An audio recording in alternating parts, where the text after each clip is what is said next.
100%, y entonces ocurre que se reproduce si a mí me pensionan con el 80%, porque por el tiempo que tengo es el que me corresponde, y de repente se produce un incremento salarial en el personal que está activo, y bueno, ya yo no tengo un 80%, si no me hace el endesamiento que se corresponde como consecuencia de ese incremento. De manera que yo pienso que es justo lo que está haciendo la Asociación Dominicana de Profesores, de reclamar un incremento para el personal activo, y que el mismo se corresponda también al personal que ha sido pensionado y jubilado. Y comparto también lo que es la inquietud que tiene la sociedad, el país en línea general, de que, visto la situación por la que pasa el sistema educativo dominicano, perder docencia a los muchachos, los estudiantes, no es lo más indicado, pero resulta que los médicos abandonen los hospitales, que no puedan dar servicio, a nadie le gusta, pero los médicos solamente lo oyen cuando deciden abandonar el servicio. Sí. Bueno, los maestros no tienen más alternativa que como parte de sus protestas es hacer huelga, y las huelgas se hacen, y es un derecho que tienen los trabajadores. Sí. Y eso solamente se hace en principio, se está en la escuela, luego se abandona. Yo no digo que lo que son asambleas normales, los maestros las hagan día laborable. Yo pienso que las asambleas normales, informativas, que nada tiene que ver con reivindicaciones, sino como parte organizativa y estrategia de crecimiento que tenga el magisterio en términos sindicales, deben hacerlo ciertamente día no laborable. Ahora, cuando las protestas, las reclamaciones llegan a un punto en que ya el ministerio no lo escucha y que el gobierno no le hace caso, está claro que ellos no a tirar piedras que van a salir, porque no tienen alternativa.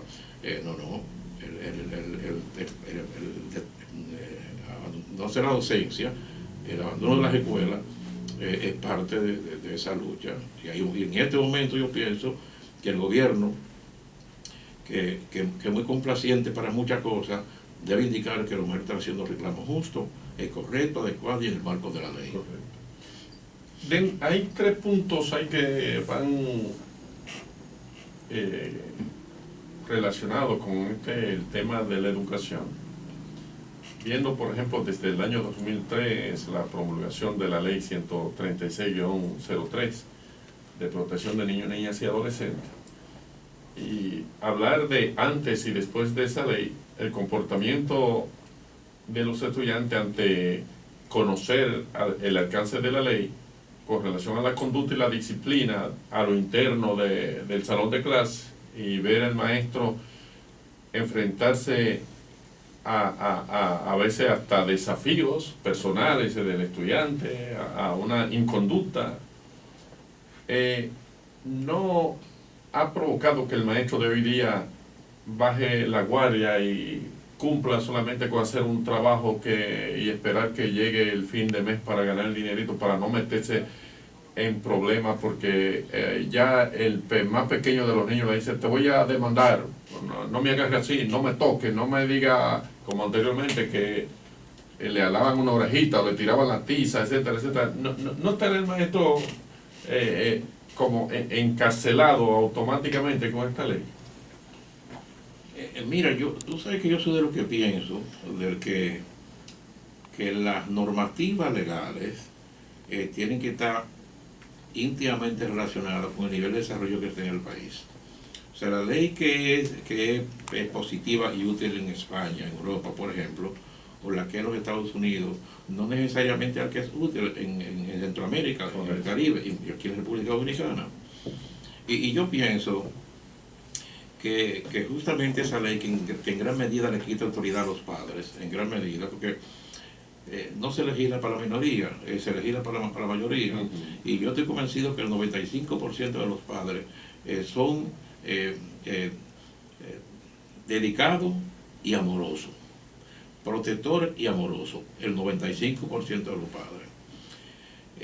Y que frente a eso, yo pienso que conservar la autoridad de los padres es fundamental, porque cuando los padres pierden la autoridad, Entonces, el niño que sale de ese hogar y que va a la escuela, viene con una actitud, con una conducta definida, sí, que no la puede corregir el maestro. Claro. Porque recuerden que tiene que haber un vinculante entre la formación hogareña y lo que pueden hacer los profesores. Yo creo que los profesores tienen autoridad suficiente sin tener que recurrir a ningún método para mantener la disciplina, mantener el respeto y el cariño de los estudiantes. Yo fui profesor, a mí puedo decir que nunca un estudiante me faltó respeto, nunca, al contrario, hacía vínculos primarios con mis muchachos, son mis amigos hoy. Ahora la sociedad ha cambiado de manera significativa en términos de normativa que impiden que los padres puedan ejercer la autoridad que antes ejercían. Sí. Antes usted no hacía una cosa sabiendo que si la hacía, usted cuando llegara a su casa tenía algún nivel de consecuencia. Sí, ese tipo de cosas ya no funcionan. Entonces yo pienso que el Ministerio de Educación, en una alianza estratégica con el Ministerio de Salud y otras organizaciones, debía tener lo que son los promotores sociales. En algunos países esos promotores sociales lo único que hacen es que periódicamente,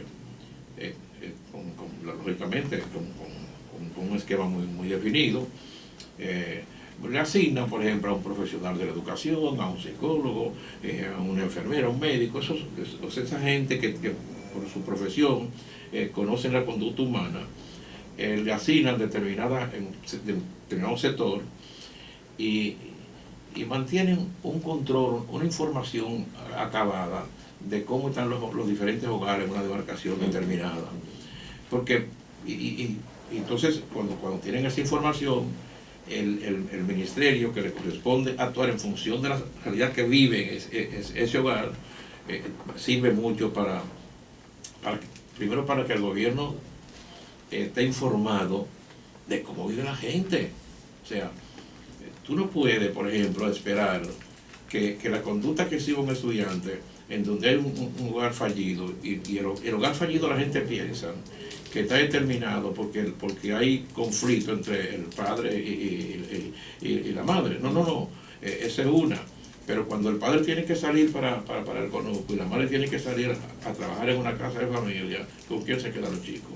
Entonces los chicos, ciertamente, el Estado tiene que tener información de ahí para ver la política social de protección que es necesario tener. Correcto. Y eso aquí, el Estado aquí no sabe ni siquiera cuántos hogares aquí solamente tienen un padre, o tienen a la madre, o muchachos que se quedan con su abuela y que no van a la escuela, sí, y que desiertan.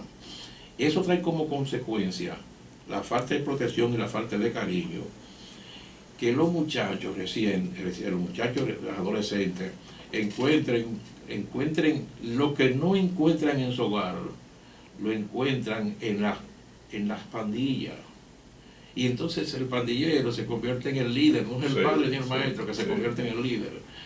De manera que es amplio el tema, y lógicamente hay que decir que la situación que viven nuestros jóvenes de hoy no es culpa del maestro, ni es culpa de los padres, es fundamentalmente porque el Estado no ha podido una política de protección a esa familia, básicamente a las familias pobres, porque la desigualdad lo llevan a que no puedan protegerlo, que no puedan dar alimentación, que no estén pendientes si es importante la educación o no, porque ese no es el tema fundamental. Sí, correcto. Porque la gente piensa, la educación es fundamental para que el país se desarrolle. Alberto, eso es verdad. Sí. Pero hay derechos fundamentales primero que eso. El derecho a comer es primero que el derecho a la educación. Por supuesto. Y el derecho a la salud es primero que el derecho a la educación. Entonces, entonces para cumplir con eso, y lógicamente hay que decir que es importante, pero tiene que haber esa cadena. Los gobiernos tienen que ocuparse si lo desposeído de las fortunas, si lo que pueden comer o no. En línea general, yo digo que así como hubo un consenso para el 4%, y hubo un consenso también aquí para el plan decenal de educación, donde participaron todos los sectores de la sociedad, y yo creo que fue un momento de mayor esplendor de planificación que tuvo la educación dominicana. Yo pienso que es el momento de que en el marco del 4%, para que sea utilizado adecuadamente, haya la elaboración de un plan de por lo menos 10 años y que los gobiernos estén en la obligación de cumplirlo. Sí. Y lógicamente eso implica tener recursos humanos como maestro, mejor recursos humanos como maestro, resolver temas fundamentales en algunos hogares, pero yo pienso que es fundamental, es el momento oportuno, porque hasta ahora el 4% solo ha servido primero para suplir alimentación a los muchachos, ha servido, pero no pensando en los muchachos, príncipe, pensando en los negocios que hacen con eso. Sí. Y las rebatiñas que se han armado en eso que están ahí, cómo se ha cambiado de la noche a la mañana, ese tipo de cosas, incluso cómo hay intermediarios que son los que consiguen las llamadas cocinas, pero el que tiene la cocina, el que tiene la cocina no es el que maneja la cocina, sino que el dueño es un político que está ahí manejando ese tipo de cosas. Sí. Eso en línea general. Yo pienso que el 4% debe ser definitivamente mejor utilizado. Todavía ninguno de los ministros que ha manejado el 4% ha tenido capacidad para manejar adecuadamente ese 4% en beneficio de la educación dominicana. Cuando usted era maestro, ¿usted conoció si alguna vez en esas escuelas donde